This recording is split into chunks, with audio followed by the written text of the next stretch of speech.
Vamos a continuar, por favor, porque vamos un poco atrasados. Sí, por favor.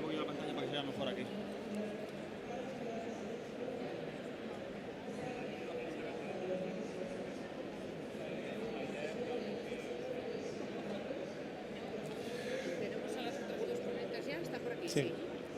Vamos ahora a ver 3 casos de éxito que no pertenecen al documento en sí, es decir, no son parte de los 32 casos de éxito, pero hemos aprovechado la oportunidad que nos ofrece el Foro de las Ciudades para traer también otras escalas y otros contextos. Por tanto, hay 3, uno es a escala nacional, que es Santander, otro es a escala europea en Copenhague y otra a escala iberoamericana, que es la ciudad de Bogotá. Cada uno de ellos representado por una figura que pertenece a la administración pública, es decir, no son los técnicos los que vienen a explicarnos el proyecto, sino la propia administración, incluso órganos de gobierno. Para Santander tenemos a Gemma Igual, que es la alcaldesa de Santander, que nos va a explicar todos los procesos que se están llevando a cabo en Santander en este momento. Muchas gracias, Gemma, por venir. Tienes aquí el micrófono.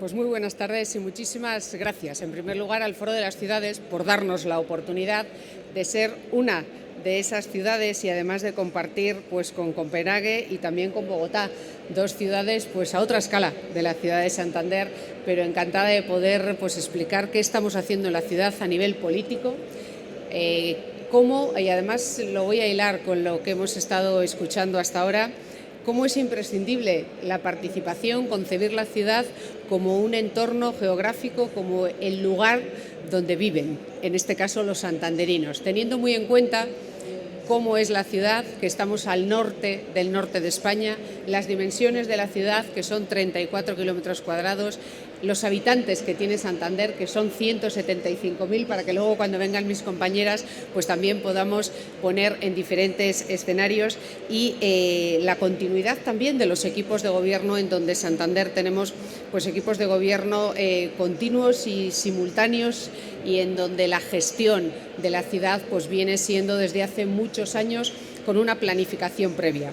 A veces el ir a foros y contarlo desde el punto de vista político pues parece que se toma de 4 en 4 años, como 4 años son la legislatura de los políticos, pero en este caso en la ciudad de Santander desde el año 2010 empezamos a planificarla a largo plazo, con ese plan estratégico en donde se analizaron las debilidades y también las fortalezas de la ciudad y donde se proyectó la ciudad a 10 años. Ese plan estratégico 2010-2020 nos decía que las fortalezas de la ciudad eran la innovación y la cultura, y por eso quiero empezar con estos antecedentes para dar cuenta, en primer lugar, de esos pasos que ya hemos dado en innovación. Santander fue una de las primeras ciudades Smart City, en donde empezamos como un laboratorio urbano, donde levantábamos la mano para proyectos de investigación, que muchos de ellos después servían para la ciudad y los podíamos aplicar y que otros no, pero hemos formado parte de cientos de proyectos europeos en donde hemos tenido 250 socios a nivel mundial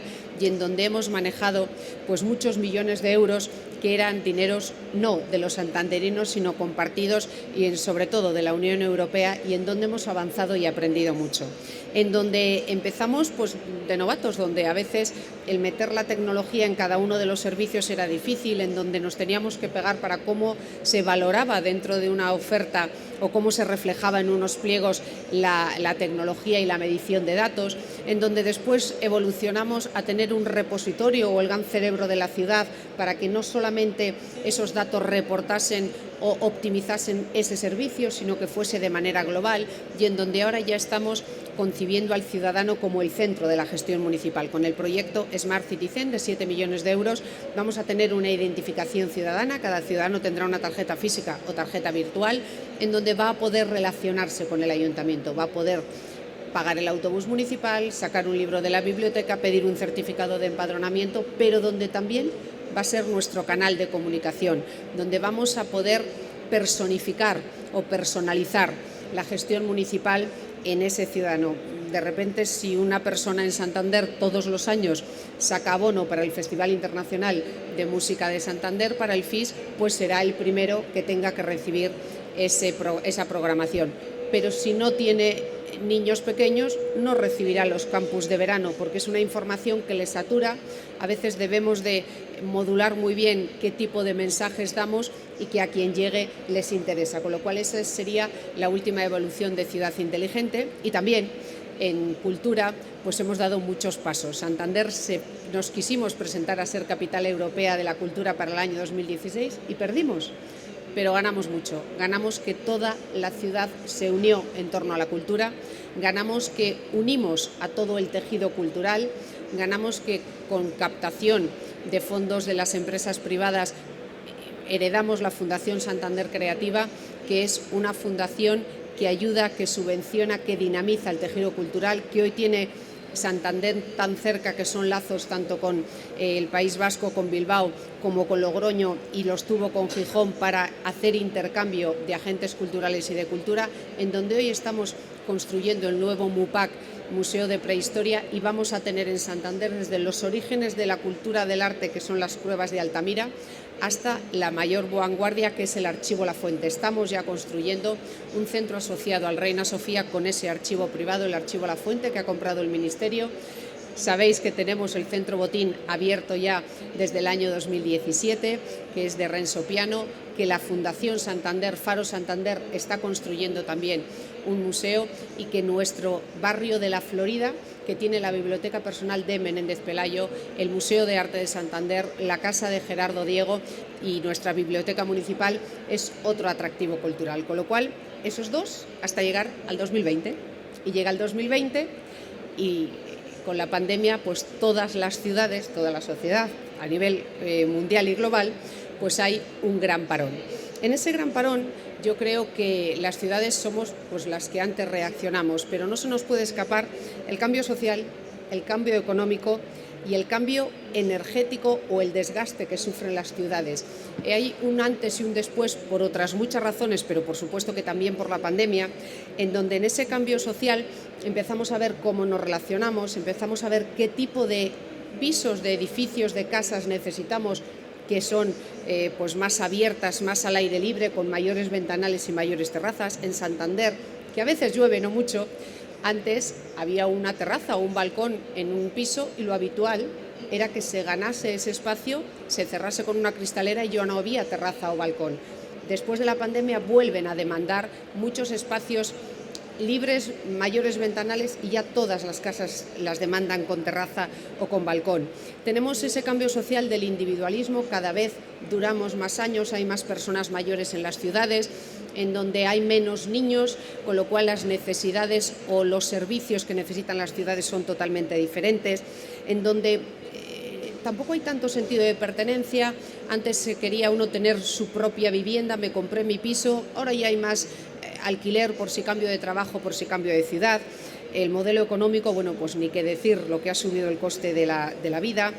Hay nuevas profesiones, porque hay profesiones que ya no van a tener más futuro, que están a la baja, y hay nuevas profesiones, y en donde parece que por un lado hay paro y por otro lado hay sectores en donde falta mano de obra, y eso pues lo que tiene que hacer es cambiar o incentivar el emprendimiento y también otro tipo de formación, en donde también nos empezamos a dar cuenta de que no estamos cuidando el planeta, de que hay recursos que son finitos, que empezamos a tener problemas de agua, que empezamos a tener pues esos objetivos de desarrollo sostenible, que también para los ayuntamientos, para los alcaldes, es algo que tenemos ahí siempre muy presente, en donde tenemos que empezar a gestionar de otra manera, porque si no tampoco obtenemos fondos europeos, y en donde parte de nuestro éxito es la concienciación, no solamente que las ciudades estén bien gestionadas, sino que los ciudadanos vayan al mismo ritmo que las ciudades.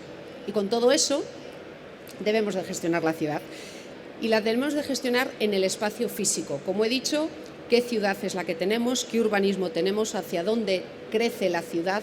Si crece la ciudad, estamos pues despistándonos de tener actualizada la ciudad ya consolidada. Si somos capital de provincia como Santander, capital de Cantabria, ¿cuántos ciudadanos residen y viven en Santander, pero al tener el hospital puntero, el Hospital Valdecilla, la Universidad de Cantabria, la sede del Gobierno regional y la sede de la Seguridad Social o de Hacienda, cuántos ciudadanos recibimos de los que no somos responsables, pero sí los perfectos anfitriones y estamos de acuerdo? ¿Cómo conciben los santanderinos nuestra ciudad? ¿Cuál es el orgullo de pertenencia a nuestra ciudad? ¿Cómo de fijados tenemos a nuestro sector empresarial para que siga invirtiendo, para que nuestros ciudadanos sigan queriendo quedarse en nuestra ciudad? Y sobre todo, ¿cómo de aliados nos sienten a la ciudad tanto los santanderinos como quienes invierten o los empresarios? Eso me parece imprescindible. Cuando yo hablo siempre de colaboración público-privada, estoy hablando de cuántos avances hace el ayuntamiento, cómo gestiona, cómo funciona la ciudad, pero cómo hacemos que se apoyen en nosotros y nos apoyemos en ellos los que generan puestos de trabajo, que son los empresarios, quienes no están esperando que alguien me contrate, esos jóvenes, sino que voy a desarrollar mi propio proyecto, o quienes están pensando en una nueva ciudad para esa filial de su empresa, o capital extranjero que quiere poner una pata en España. Pues eso también es lo que deben de generar las ciudades, tanto el contenido como el continente, y ese es otro de los ítems que tenemos que tener en cuenta. Y con todo esto nos vamos a 5 ejes para gestionar la ciudad de Santander. El primero es que sea una ciudad habitable y amigable, que sea valorada por los ciudadanos, que haya orgullo de santanderino y que sea la mejor para vivir. El segundo, que sea sostenible, una ciudad que no se use ni por encima ni por debajo. Si un ayuntamiento sobrevalora los servicios, derrocha dinero. Si un ayuntamiento no tiene bien medido lo que necesita la ciudad, nos quedamos cortos y no damos servicio.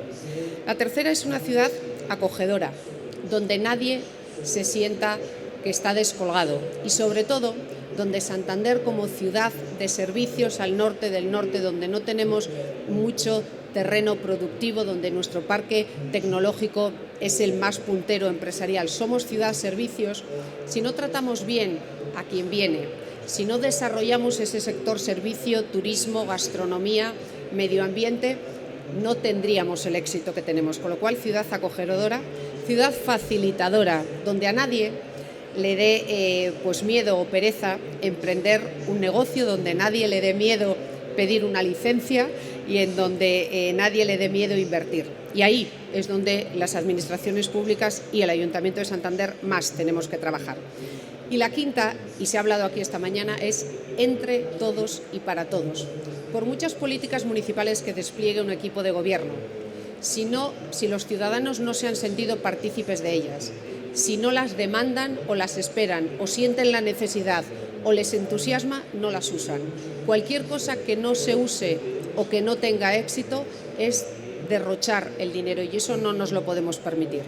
Yo siempre digo a mis ciudadanos que yo no paso por todas las calles de la ciudad, que yo no sé todas las necesidades que tiene la ciudad, pero que tenemos que trabajar en 3 escenarios. El primero, en la calle, para saber lo que pasa, lo que necesitan, para que nos cuenten, para que compartan con nosotros sus necesidades. El segundo, en el despacho, para gestionar, porque los papeles en un ayuntamiento pueden eternizarse y tardar mucho tiempo. Segundo escenario de gestión es persiguiendo los papeles y en los despachos. Y el tercero, aquí, trabajando en red, visibilizando lo que estamos haciendo, buscando oportunidades en todos los sitios. Agustín, el concejal de Fomento y de Infraestructuras, que está hoy aquí conmigo, cada vez que nos presentan a alguien, que conocemos a alguien, hay que darle la tarjeta y tenemos que coger esa tarjeta. Tenemos que bajarle al escenario de Santander para ver qué podemos hacer, qué sinergias podemos hacer. Nosotros estamos buscando oportunidades todos los días, porque si no nos ofrecemos, no piensan en nosotros. Y cuando nos ofrecemos y piensan en nosotros y después no respondemos, no habría tratos, no habría sinergias, no habría trabajo en conjunto. Y por eso lo que debemos, y no sé cómo voy de tiempo, lo que debemos es con estas 5 patas, que después, si queréis, cada una de ellas las voy relacionando más, lo que tenemos es que estar al servicio de los ciudadanos. Un ciudadano que nace en la ciudad de Santander, pues efectivamente tiene que tener la ciudad limpia y adecuada, tiene que encenderse las luces por la noche, tenemos que dar servicios, pero lo que nos demandan es que su ciudad sea la más competitiva. Lo que nos demandan es que para ellos, para cada uno de ellos, viva donde viva, tenga asegurado lo mínimo. Lo mínimo es un entorno amable y favorable, lo mínimo es vivienda y empleo, y lo mínimo es la atención y el cuidado a los mayores. Lo mínimo es que dejemos a nuestros hijos una ciudad mejor de la que hemos encontrado, y lo mínimo es generar credibilidad en la clase política. Yo siempre digo que hay que ser justos. Algunos nos merecemos unas cosas, otros nos merecemos otra. También siempre digo que en las ciudades es imprescindible que nos gobiernen políticos, por eso la responsabilidad de elegir a los políticos, pero que sean justos con nosotros mientras las reglas del juego no cambien. Solo aprendemos de los ciudadanos, solo aprendemos de conocer las costumbres, las demandas y también las felicitaciones de los ciudadanos y con los ciudadanos. Nadie, ni nosotros ni ningún alcalde, al margen de los ciudadanos, puede hacer avanzar una ciudad. Ningún alcalde, al margen de las empresas que son quienes generan riqueza, que son quienes mantienen puestos de trabajo, puede hacer avanzar una ciudad. Y sin formación y concienciación en la época en la que entramos, después de muchos descréditos y falta de valores, no podemos avanzar tampoco. Por eso creo que en la ciudad de Santander, en la mía, en la que a partir de ahora es la vuestra, estamos en un momento crucial en donde debemos de aliarnos, en donde debemos de juntar las administraciones con las empresas, que tenéis la fuerza, que tenéis la economía y que tenéis la capacidad de riesgo, para nosotros daros ese ecosistema de tranquilidad, de apoyo para seguir avanzando. Así que con esto me quedo para dar a mis compañeras la oportunidad de que cuenten también su experiencia de ciudad, de la que estaré encantada de aprender, a vuestra disposición. Como lo que sí nos falta en Santander son comunicaciones, que ahí estoy reivindicando. Tengo el vuelo al mediodía, porque esta tarde tenemos actos en la ciudad. Me quedaré hasta las 2, pero si después hay alguna pregunta, Agustín, el concejal, se quedará, y a todos, porque no sería buena alcaldesa si no acabo invitándoos, os espero en la ciudad de Santander y a vuestra disposición. Muchas gracias.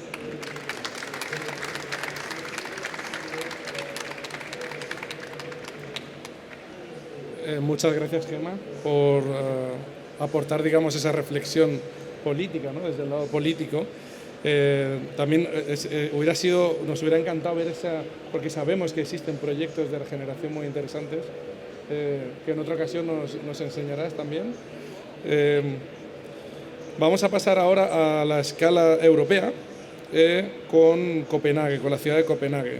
Para representarla está con nosotros Christine Mungard Pedersen, que es la directora de programa de Copenhague como capital europea, capital mundial de arquitectura 2023-2026 de la UNESCO y de la Unión Internacional de Arquitectos.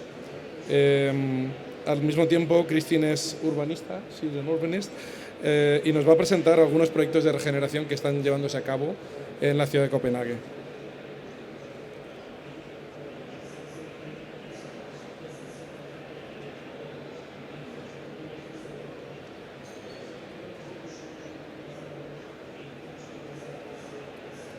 Thank you, Christine.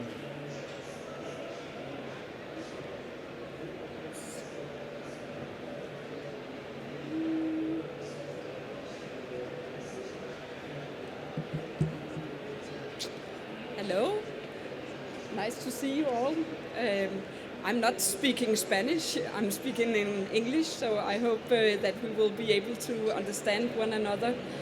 And I'm very happy for the invitation to speak about my hometown, Copenhagen, and two of my favorite transformation cases in the city.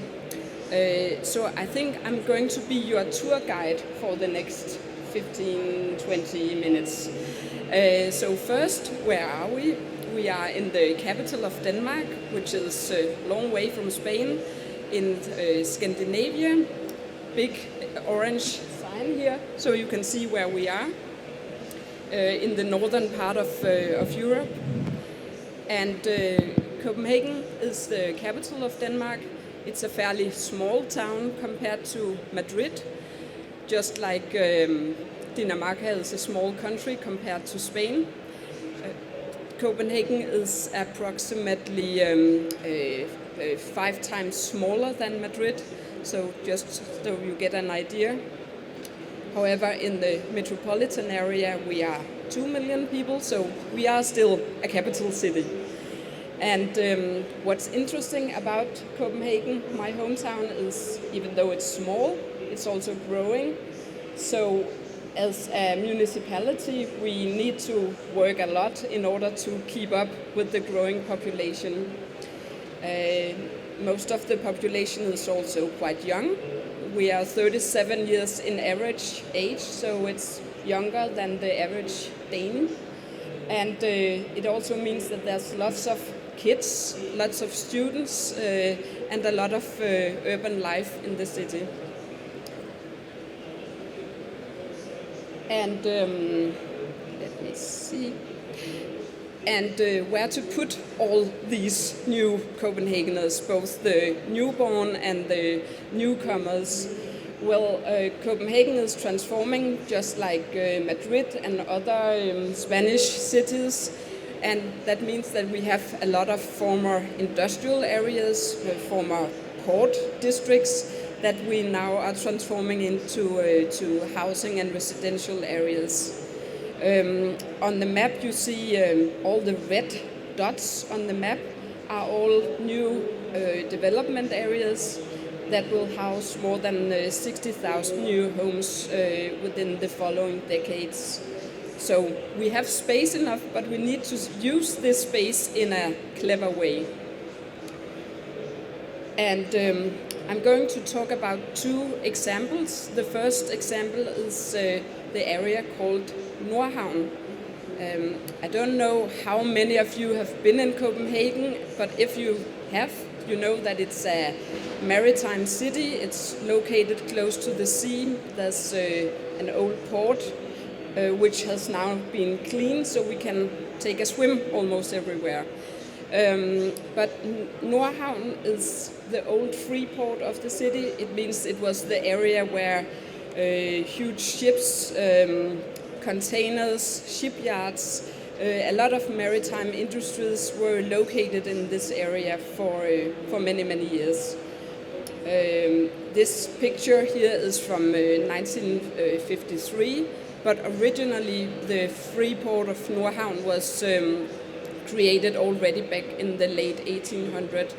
And much of the land is landfill, so that's what we do in Copenhagen when we do not have space enough. We move into the sea, and the Nordhavn is one example. But in 2005, it was decided to move many of the former industrial and maritime facilities further north, and to transform this area into a residential area instead. On the picture here you see that what was left of the area was mostly a few historic buildings, not spectacular but still a certain identity, and then there was 3 major silos of the district. So that was what was in the area when we started. And the Danish architectural company Kobe Architects, they made a master plan for the district back in 2009, which has been developed further. And this is what some of it looks like now. You can see that the scale is the big silos that have been transformed.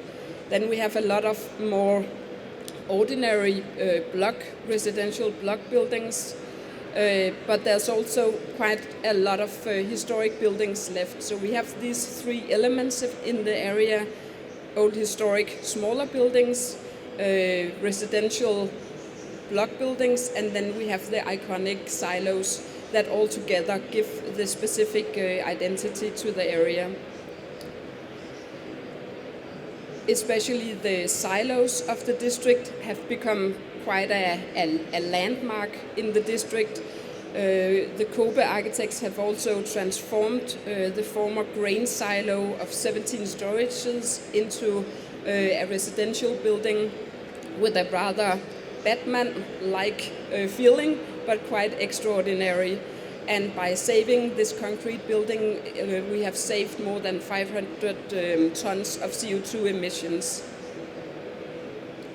In general, many of the transformation projects of the district gives a lot of character to the area. So even though the houses have not been spectacular, they really add a lot of experience and quality to the district. Another important feature of this area, which has a limited amount of square meters, is that there's a lot of multi-programs in the same square meters. So, for instance, an important place is this parking house, which has a very special feature because on top there's a very spectacular playground, not only for children but also grown-ups, as you can see. And if you could see a 360-degree picture, you could also face Sweden and the sound. So a very inviting and spectacular urban space on top of the building. What is also give a lot of quality to the district is that there's not much car traffic, since there's a very high amount of public transportation. We have a rather new metro line in Copenhagen. It's a baby metro compared to the one in Madrid, but we are now expanding also to the new parts of Nordhavn, which means that there's maximum 6 minutes walk to public transportation in this area. And of course, this is Copenhagen, so bicycles have first priority. There are 5 bicycles for every car in Copenhagen, actually more bicycles in the city than humans. So of course they are also part of the planning in Nordhavn. And now, if I was going to take you with me, we would be now standing on the sand quay, overlooking the sea. And what you would experience were that there would be a lot of people hanging out in this area, not only the residentials, but also a lot of visitors from other places in Copenhagen, because there's many qualities in this area. And one of them is invisible, but that's not only water, but clean water, which means that the harbor is almost like a public swimming pool. So in the summertime, you will see thousands of Copenhageners jumping in. And so that's one invisible thing, clean water. Another kind of invisible element is the public access. All around the harbor of Copenhagen, there's public access. Even though there's private ownership, everyone can take a walk, sit down, enjoy themselves.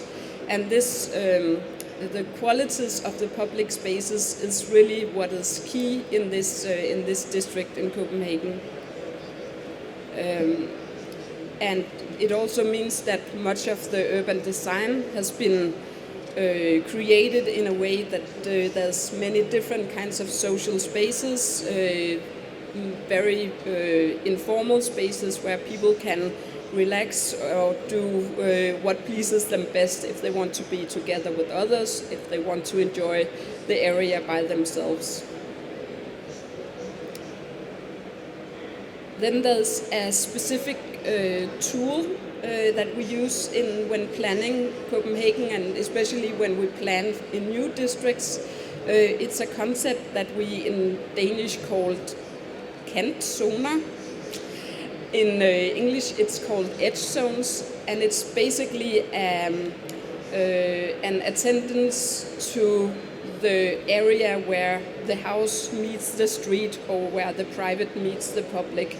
So it's a semi-public private area where the residents can enjoy themselves, but at the same time adding urban life to the area. So this is one little example where the staircase is outside of the building instead of inside the building, and where the locals can put out their own private stuff in order to kind of soften this line between the private and the public. And just a final picture from Nordhavn. Again, what does public access and public spaces give to the city? It gives a lot of recreational qualities that we can share in common, and that altogether makes it easier to live in a sustainable but also very livable way.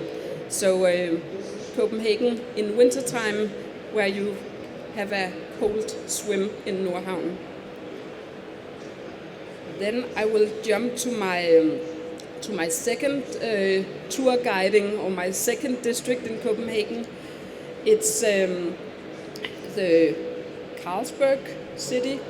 I guess many of you have tasted Carlsberg, but there's actually also a district in Copenhagen, which is where the old brewery used to be, and where Carlsberg were founded. And the Carlsberg Brewery is built on a small hill in Copenhagen and was founded in the middle of the 18th century by 1909. As you can see here on the picture, the old picture, it was a huge modern brewery factory district in Copenhagen. And for many, many decades, the Carlsberg Brewery were not an area where ordinary people would have access. This was a workplace, just like Nordhavn was also a workplace only for those working here. However, it was not just an ordinary factory or ordinary brewery, it was also a place where the founder, brewer Jacobsen, he was very much into art, very much into craftsmanship. So a lot of these old factories have an amazing focus on detail, lots of sculptures, lots of art pieces along with these factories. So there's a lot of heritage, lots of history to maintain in the district. And back in 2009, I think it was the Danish architectural firm Intarsis made the master plan for this for the district. They actually won the competition for the world's best master plan, and it is quite extraordinary because there's so much quality in the district, but so they have a huge obligation to keep the quality, but still to work further on these. And here on the picture you can see that they have not only kept the most spectacular buildings, but they have also kept much of the technical installations to keep the industrial identity of this historic district. And today the area is still in a process of development, but it's also largely finished. And what we see is a very nice dialogue between old and new buildings, mainly by keeping a strict eye to what are the characters of the area, it's what are the materials, what are the details, what are the qualities. And in general, it's bricks. I mean, we have a lot of clay in Denmark. A lot of clay means lots of bricks. So all over Copenhagen we see many brick structures, and especially in Carlsberg. And in all of many of the new buildings, residential and service buildings in the area, we have continued this type of materials, this type of details, which means that there's a really nice balance between the new and the old. Then I already talked a little bit about these edge zones, and again, it's a way of creating urban environments where there's a nice transparency and a nice dialogue between the private and the public. And it means that we don't want to have high gates, we don't want to have tall walls, we want to be able to have some kind of relationship with our neighbors, to see one another, to say hello to one another. And that's actually something you can also do by the little details or by the urban design of the district. Again, another example of the edge zones where you have your own private space, but it's not too enclosed, so you are able to, again, have connection with your neighbor. Another key element to INTASI's master plan for the Carlsberg district is that there's actually there's no locked gateways. There's a lot of gateways and alleys, so you feel that there's distinct areas where there's more privacy and more public life than from one another, but you can still walk in secret alleys and you will not be blocked out, or you will. So there's a very nice, maze-like structure in the city.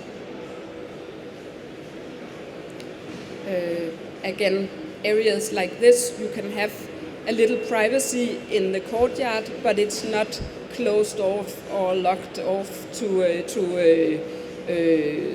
other inhabitants.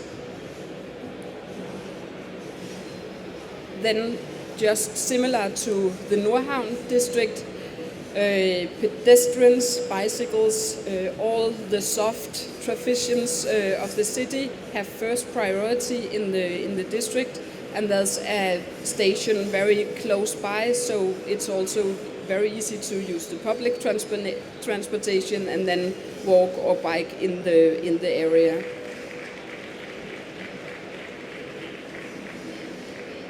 And a little similar to the multi-programming in Nordhavn, where we have the parking place and the playground on top, then there's a lot of combined recreational solutions with climate adaptation. This is a small soccer field where the kids are playing most of the days, but if we have heavy rain or cloudburst, this soccer field can act as a rainwater basin.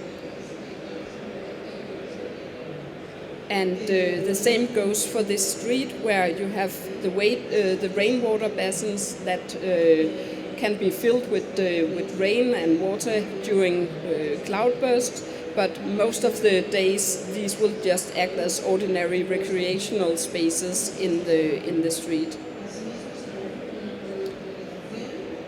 And when I walked around in the district and took these pictures, one thing that I really paid attention to was that there's such a high level of high quality details, surprising solutions, and generally there was a very sensuous and playful design all over in this district.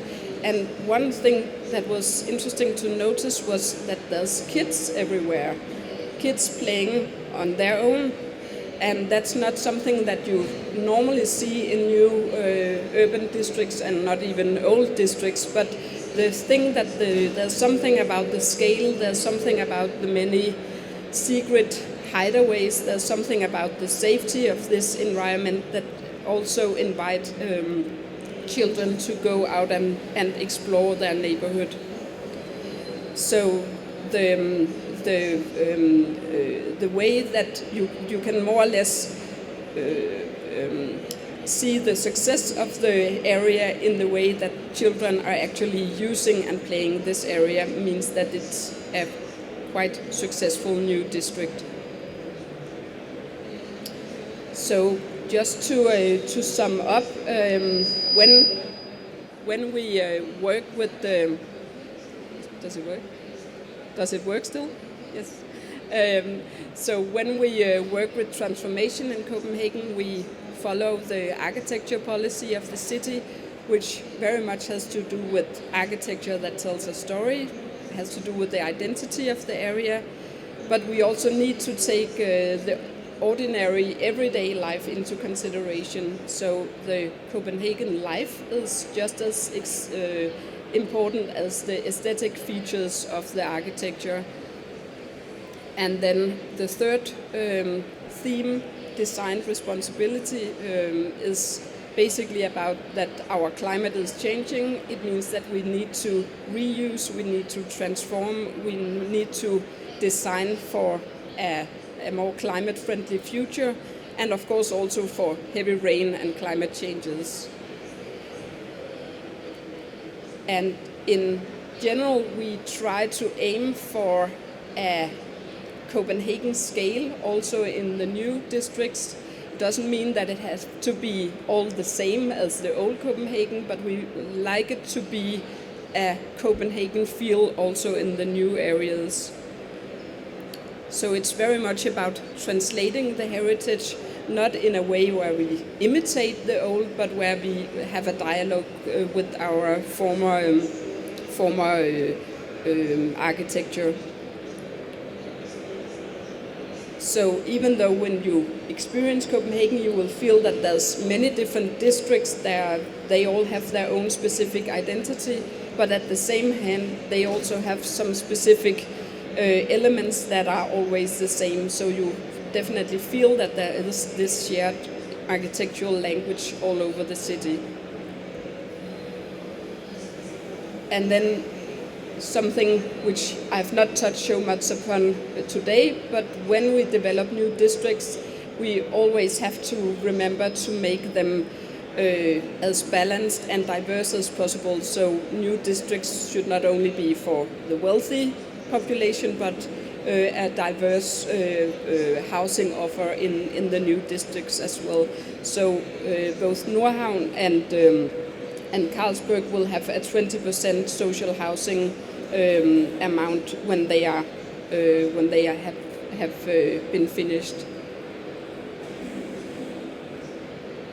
So the final takeaway is with the word of old Professor Jan Gehl, is that we need to consider urban life before urban space, and urban space before buildings, also when we make the new districts of our cities. So thank you very much.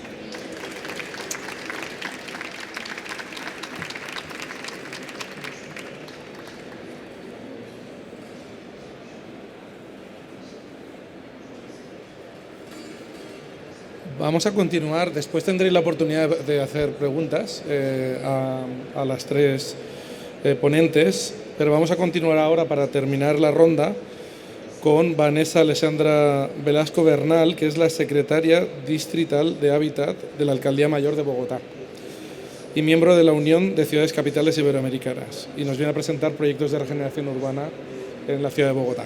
Muchas gracias.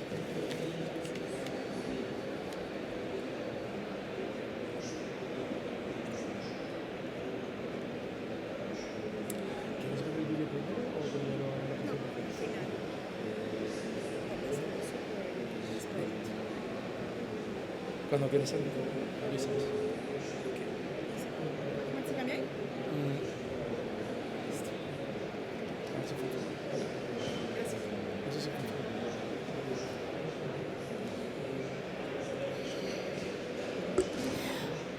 Hola, buenas tardes. Muchas gracias. Thank you so much for your inspiring presentation. I think that was very interesting. Agradezco a mis colegas del panel y es un gusto estar aquí. Les quiero presentar en el día de hoy la estrategia general de regeneración urbana que tenemos para Bogotá, y creo que esto forma parte un poco de la conversación que estaba teniendo el panel anterior. Creo que básicamente nuestro punto de partida como Bogotá es: regeneración urbana es una estrategia que forma parte de algo más, y es la revitalización de lo que significa la ciudad. Entonces, para nosotros es una forma de intervenir el territorio dentro de una sombrilla más grande que se llama revitalización urbana. Y quiero partir desde ese punto de partida. No sé si académicamente está o no está, pero este es el punto con el cual avanzamos nosotros. Entonces, bien, lo primero es, quería contarles cómo nos circunscribimos y por qué estoy acá como secretaria del Hábitat. Lo segundo es hablarles cuál es la estructura que tenemos. Lo tercero es cuál es la estrategia, y por último algunas conclusiones. Lo primero es que nos circunscribimos en una línea general del Hábitat que tiene que ver con la gestión de un capital natural. Por supuesto, toda la línea de funcionamiento ecológico y áreas verdes. Lo segundo es que tenemos toda la línea de funciones y servicios, es decir, infraestructura de servicios públicos, incluyendo infraestructura urbana y vivienda. Y lo tercero tiene que ver con este tema de bienestar urbano y capital urbano, y bienestar humano, y tiene que ver con la población para la cual trabajamos, y por supuesto garantizar que esto sea para Bogotá. Data de Bogotá que me parece clave poner sobre la mesa: 10.4, somos 7.8 millones de habitantes, pero nosotros no tenemos área metropolitana, tenemos región, estamos llegando alrededor de 8.2 millones. Tenemos un déficit de mejoramientos de vivienda, es decir, hogares que necesitan mejorar su vivienda, y por lo tanto hay un importante índice de informalidad, como la mayoría de las ciudades latinoamericanas, de 240.000 hogares que necesitan mejorar su vivienda más que una vivienda nueva, y 2 de 3 viviendas que se requieren son mejoradas, no nuevas. Esto no quiere decir que no sigamos conformando hogares, por lo tanto hay una demanda de vivienda nueva, pero para nosotros es clave hablar de que tenemos que atender informalidad, al tiempo que tenemos que hablar de, en una estrategia de regeneración, trabajar sobre área central. Les pongo ese tema porque tal vez estamos en otro momento, y más que en otro momento, en otra condición urbana con las ciudades europeas. Nosotros sí tenemos que responder como Latinoamérica a una definición de qué hacemos con las áreas informales, y al tiempo tenemos que aprovechar la posibilidad de infraestructuras de transporte para regenerar zonas centrales. Bien, el sector Hábitat, ¿cómo está compuesto? La secretaría que yo tengo el gusto de liderar está a cargo de toda la política de los programas de vivienda social y apoyos en generación del suelo, pero también tenemos operadoras urbanas. Esas operadoras urbanas son las agencias de desarrollo urbano que ustedes tienen acá.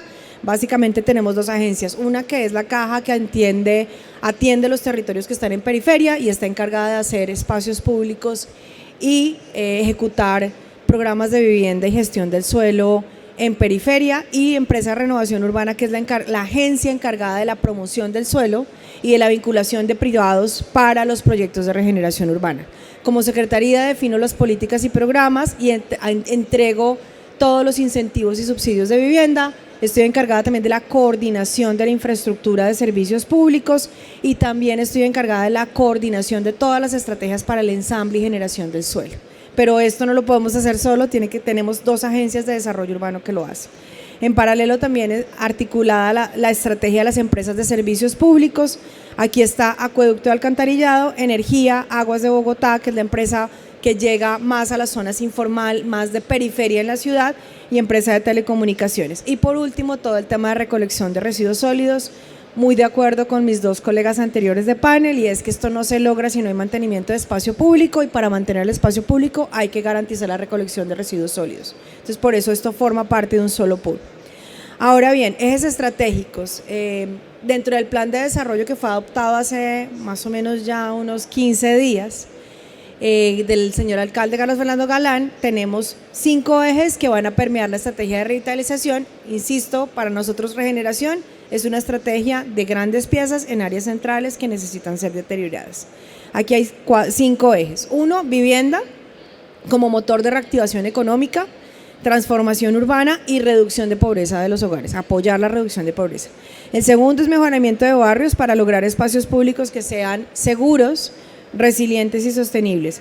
El tercero es revitalización, que forma parte de recuperación de estas áreas que están deterioradas en la ciudad, pero también aquellas que están en periferia. Suelo, y aquí tenemos un reto enorme, y es acelerar la gestión del suelo para garantizar viviendas, equipamientos y servicios públicos.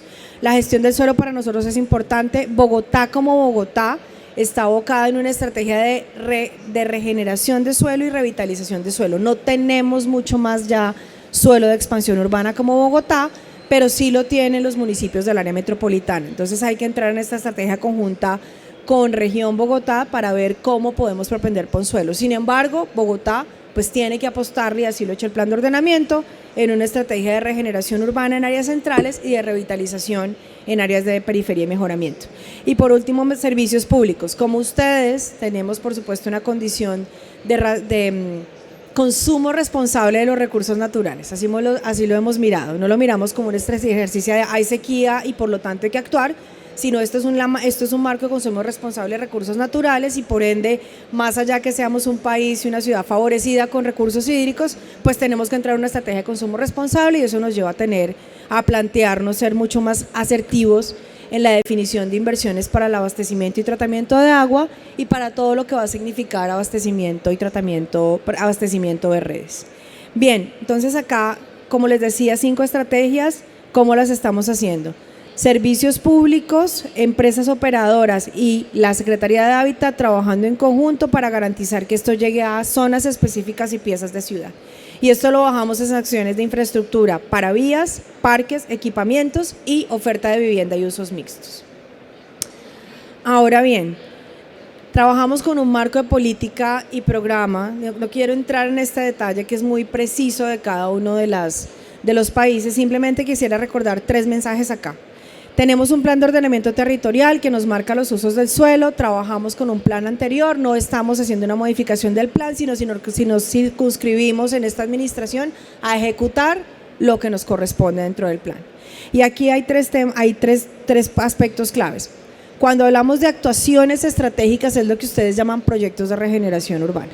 Entonces ahí lo que estamos priorizando son 5 proyectos de regeneración urbana que van a estar coordinados y operados a través de la Agencia de Desarrollo Urbano de Renovo y de revitalización que van a estar a cargo de la Caja de Vivienda Popular y la Secretaría de Hábitat. Esto se circunscribe en el marco del plan de inversiones, que es nuestro plan de desarrollo territorial y para el cual ya tenemos, me voy a adelantar acá y vuelvo después, una línea en 20 áreas estratégicas. Estas 20 áreas estratégicas son 5 que están en morado, que son en donde vamos a trabajar en recuperación de espacios públicos, revitalización en periferia, otras 15 que son las que están en gris, que son las posibilidades de áreas de regeneración urbana en donde vamos a desarrollar en las zonas cercanas a las estaciones de Transmilenio y transporte y usos mixtos, vivienda y recuperación de espacios públicos. Esa es la estrategia de regeneración, la vamos a hacer de empezarla sobre 15, no somos muy ambiciosos, en esta administración queremos dejar concluidas 5, pero dejando en marcha las otras 10. Entonces, en total son 20. Luego me devuelvo cuando las esté explicando. Entonces, bien, ¿qué buscamos con la estrategia de revitalización? Llegarle, por supuesto, a que a la ciudad pueda tener la precisión de formas de abastecimiento en infraestructuras de transporte, espacios públicos, nodos de equipamientos y soluciones de vivienda. Y sobre eso, pues trabajamos con lo que tenemos en este momento y es la línea clave y lo que se está haciendo en términos de la ampliación del BRT de Bogotá, que es el de Transmilenio. Se están ampliando 3 redes más, por lo tanto las estaciones de transporte y las áreas de influencia tendrán esta línea de regeneración. Lo segundo es para nosotros en Latinoamérica, pues Medellín fue el pionero en términos de los cables, Bogotá ha venido avanzando y lo que vamos a hacer es en las zonas que están cercanas a las estaciones de los cables, en una escala en que sabemos que tenemos que atender porque es informalidad, no en todo lado podemos tener piezas de regeneración de 10, 8 hectáreas. Aquí lo que hacemos es revitalizar espacios públicos y regenerar en procesos de manzana, media manzana, para generar áreas de oportunidad de vivienda en las zonas cercanas a las estaciones de los cables. Y por último, pues nuestro sueño ya empezado a cumplir, es la primera línea del metro, ya la estamos construyendo, la idea es dejarla terminada en esta administración y sobre las estaciones de transporte, de las estaciones de la línea de metro, ya hay una estrategia de regeneración urbana. Básicamente esta es nuestra intención, vivienda nueva, vivienda mejorada, insisto, por eso parto de un contexto, para nosotros el contexto es muy importante. Bogotá necesita a mejorar parte del parquet de vivienda que ya tienen áreas informales. Entonces aquí hay una estrategia conjunta de vivienda para vivienda nueva y vivienda mejorada.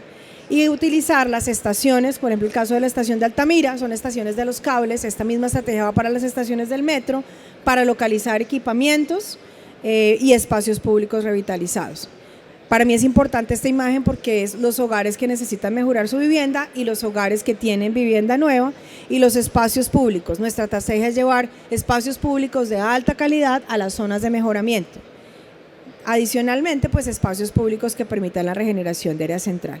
Este tipo de espacios públicos para nosotros ya están en línea un poco de lo que veíamos antes y es espacios públicos con una línea de construcción sostenible, eficiencia en las estrategias de energía, manejo de aguas y desarrollo de tanques de agua para que las comunidades que habitan en estas zonas puedan tener una especie de reservorio dentro de los espacios públicos. En paralelo tenemos esta línea y es de construcción de equipamientos en las zonas cercanas a los cables, a las estaciones de los cables y a las estaciones de Transmilenio. Estos dos proyectos ya están en construcción, el de Altamira y el de Las Glorias, que son dos nodos de equipamientos que están en las estaciones de los cables, pero que en la misma proporción se van a adelantar en las zonas cercanas al metro. Y por último, a mí me parece importante hablar de por qué intervenimos en las dos escalas. Primero, porque nosotros tenemos un alto número de hogares que todavía requiere mejorar su calidad urbana, es decir, o que les falta acceso a servicios públicos o a espacios públicos. Bogotá tiene una amplia cobertura de los hogares en acueducto de alcantarillado, estamos sobre el 95%, pero el acceso a espacios públicos y equipamiento aún el 30% requiere hacerlo.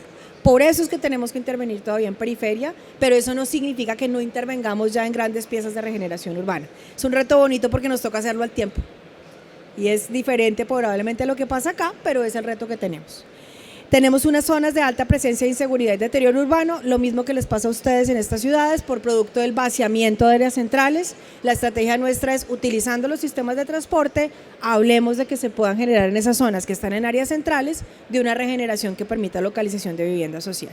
¿Cómo lo hacemos? 20 polígonos de revitalización y aquí en Colombia en particular y en Bogotá, sí hay una línea importante de participación y urbanismo táctico, pero también de participación comunitaria en los procesos de regeneración urbana.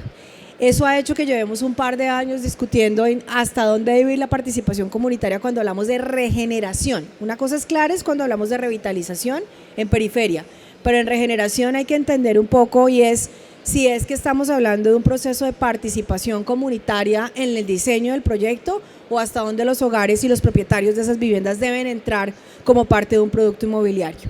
Y esa discusión nos ha llevado tiempo. Finalmente creemos que hemos diseñado una línea de política de moradores que lo que nos está llevando es a definir reglas un poco más claras para que en el caso en el que los propietarios puedan participar en un proyecto inmobiliario, los propietarios de suelo originales puedan estar, y si no es posible porque no se produce un cierre financiero de ese proyecto, pues puedan tener un derecho de preferencia para la venta o para la oferta de las viviendas que se van a atender. Esperemos que nos funcione, nos ha funcionado ya en el proyecto de Lagos de Torca, esperemos que para esta estrategia de los polígonos nuevos pueda funcionar.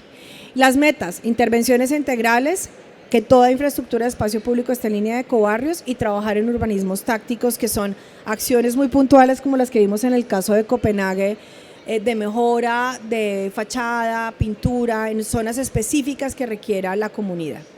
Bien, en la definición de las zonas, simplemente para traerlo sobre la mesa, ¿qué revisamos?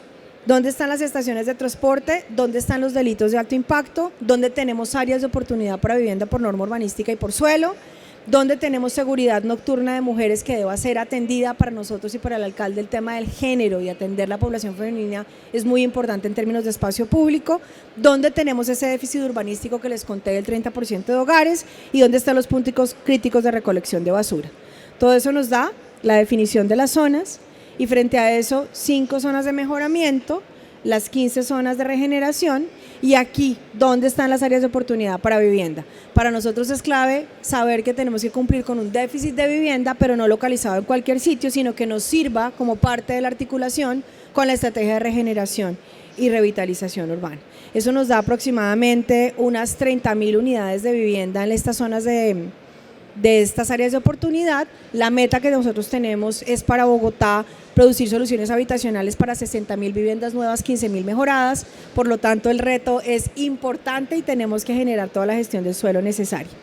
Conclusiones. Revitalización urbana es una estrategia sombrilla en la cual atendemos la ciudad, entendiendo que hay unas zonas que deben ser regeneradas, que tienen que dar unos réditos mucho más inmobiliarios que probablemente urbanos, eso no quiere decir que no los den. Y la otra es revitalización de los barrios, que sí va mucho más atada a toda esta estrategia de llegar a áreas marginales, periféricas, que necesitan una atención, atención de todo este tema de servicios públicos, equipamientos que le van a llegar a los hogares más vulnerables. Por el otro lado, necesitamos entornos sostenibles, todo espacio público va a tener una línea de construcción sostenible, intervenciones integrales, aquí es una mezcla de vivienda, espacios públicos, equipamiento y otros usos, garantizar infraestructura de servicios públicos, lo que les decía, recordemos, servicios públicos Bogotá lo tiene resuelto en acueducto de alcantarillado para la ciudad, pero efectivamente hay un déficit de espacio público y equipamientos que debe llegar acá con este tema. Y por último, los esquemas de gobernanza. Para nosotros es muy importante el tema de articulación público-privada, pero también garantizar que los procesos urbanos se den, es decir, que la infraestructura de servicios públicos llegue a la zona que va a ser regenerada a tiempo, que los privados tengan la certeza jurídica de que se va a adelantar esa obra y que se va a adelantar, por supuesto, el proyecto inmobiliario, pero también que tengamos una articulación concreta entre quien planea, quien ejecuta y el privado. Eso es fundamental y por eso para nosotros el pivote de tener agencias desarrolladoras urbanas y empresas de servicios públicos articulados desde el sector Hábitat y desde la Secretaría de Hábitat es fundamental. Gracias.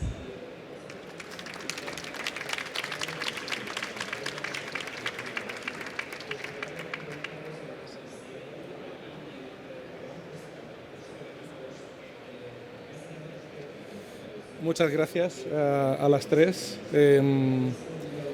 Son en realidad tres aproximaciones muy diferentes, esa era la intención, traer tres contextos diferentes, tres escalas de ciudad también, una escala mediana a una mayor, a una ciudad de gran tamaño como puede ser Bogotá, y tres contextos totalmente diferentes también, no solo geográficamente, sino también en cuestión de economía y en desarrollo. Tenemos todavía un tiempito para hacer algunas preguntas. Si alguno de vosotros tiene alguna pregunta para alguna de las ponentes, es el momento. Christine, I'm just asking if they have some question for any of you. ¿Es tú?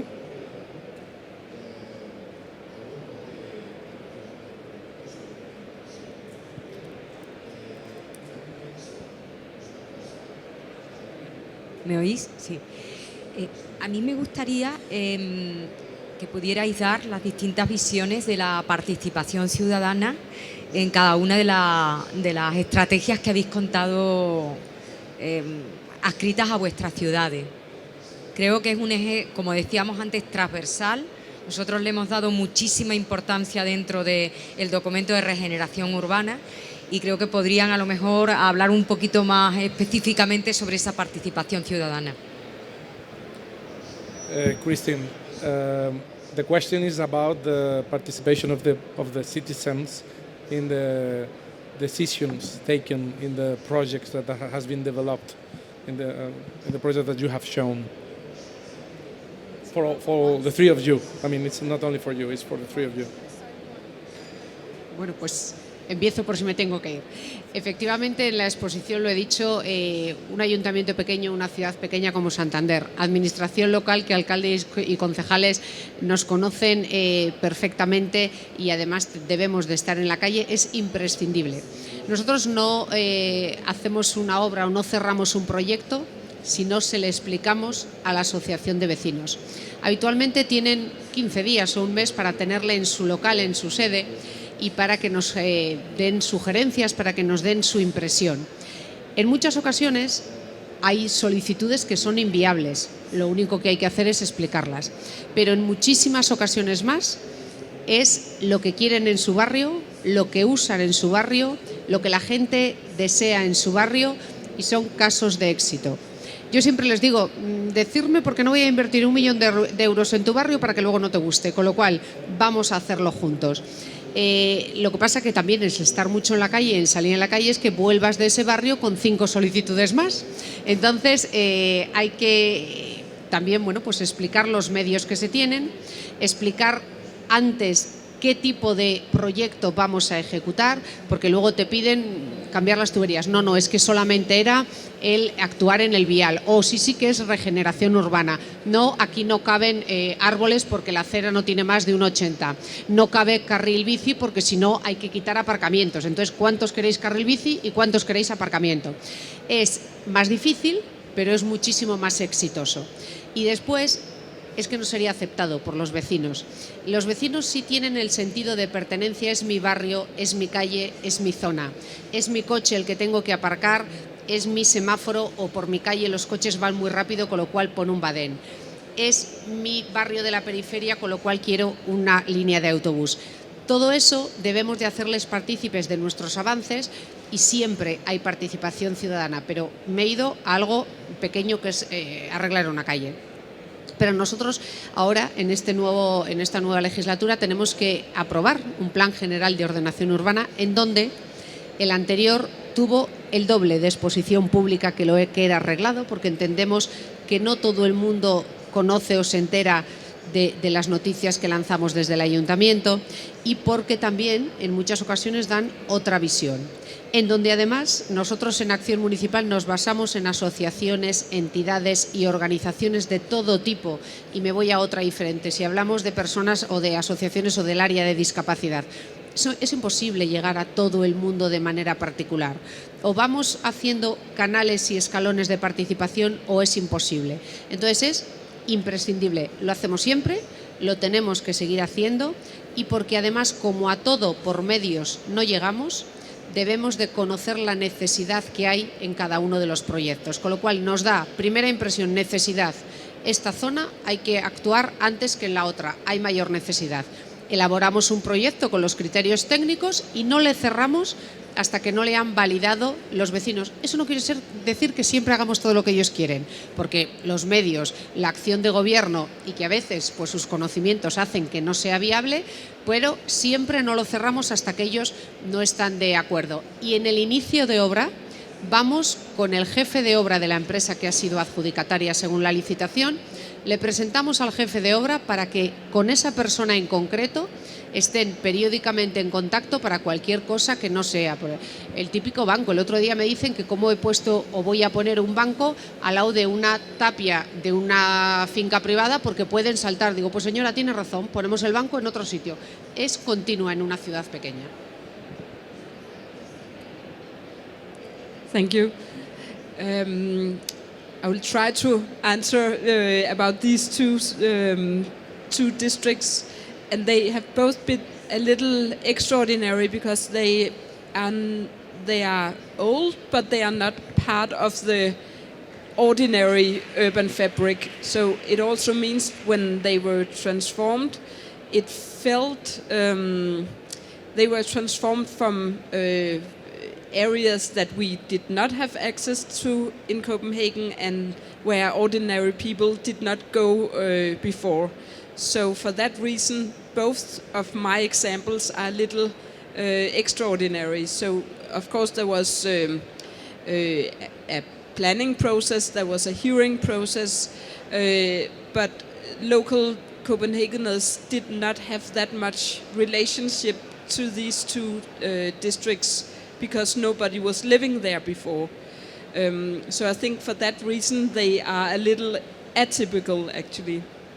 But having said that, especially the Carlsberg district used a process of a lot of art and temporary projects in their way to or in their way of development. So they engaged a lot of Copenhageners in the area by having pop-up events and temporary cultural projects.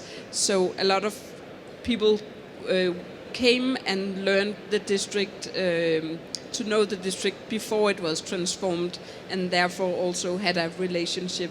So an artsy way of involving people, so to speak. Yeah. Bueno, hago una pequeña traducción simplemente.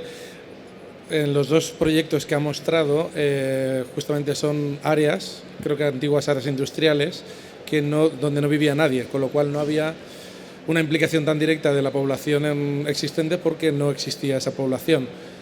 Por otro lado, lo que sí se hizo fue, especialmente en el proyecto de Carlsberg, es crear unas sinergias o unos dinamismos a través de eventos culturales, acciones que atraerían a la población para conocer y para habitar de alguna manera, de una previa a lo que es la construcción de las viviendas, el lugar e ir haciendo lo propio. Vale, y tal vez, porque podríamos hablar de participación en planeación, y yo creo que la precisión que hace la pregunta es participación en regeneración urbana. Entonces yo creo que hay 3 temas que son interesantes de la experiencia de Bogotá y que creo que vale la pena como traer a la mesa. Uno es que se desarrolló una política para moradores, que básicamente lo que hace es definir 3 aspectos. ¿Cuál es el monto de las compensaciones o qué tipo de compensaciones se pueden recibir en el proceso de regeneración? ¿Cómo determinar el tipo de participación de los propietarios de suelo en un proceso de regeneración urbana?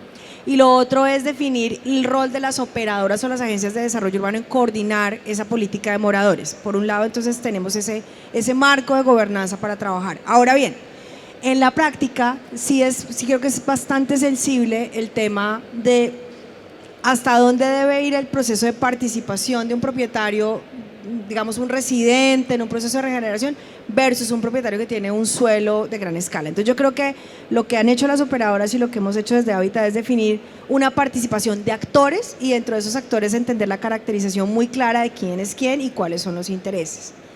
En paralelo, lo que ha pasado muchas veces en la práctica es que la agencia desarrolladora, la agencia de desarrollo urbano trabaja con un privado y en el marco de ese ejercicio de los números y de la presentación de números, pues muchas veces el propietario no tiene el conocimiento suficiente o no entiende muy bien lo que le están contando en términos de los derechos que puede tener dentro de un ejercicio financiero inmobiliario.